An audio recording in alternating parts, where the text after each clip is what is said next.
নমস্কার, রিয়াস কিচেন থেকে আজকে আমি বানিয়েছি রেড সস পাস্তা। ভিডিওটি দেখুন, ভালো লাগলে লাইক কমেন্ট শেয়ার করে দেবেন। পাস্তাটা ফার্স্টে জল গরম করে নিচ্ছি। এরপরে এতে জলের মধ্যে সামান্য পরিমাণ নুন, অল্প তেল দেবো। জল গরম হয়ে গেছে, এর মধ্যে আমি এবার পাস্তাটাকে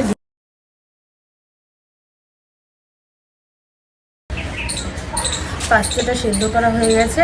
এবার আমি ফ্রাইং প্যানে অল্প তেল দিয়ে দিচ্ছি। একটু গরম হয়ে গেলে আমি কেটে রাখা ক্যাপসিকামগুলো দিয়ে দেবো। ক্যাপসিকামের ভেতরে অল্প নুন দিয়ে দিচ্ছি।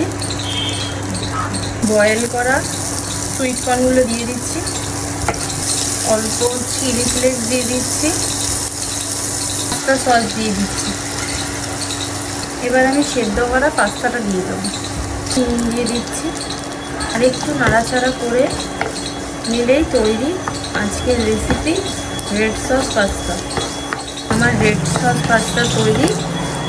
আমি সার্ভ করে আপনাদের সাথে ভিডিওটা শেয়ার করছি।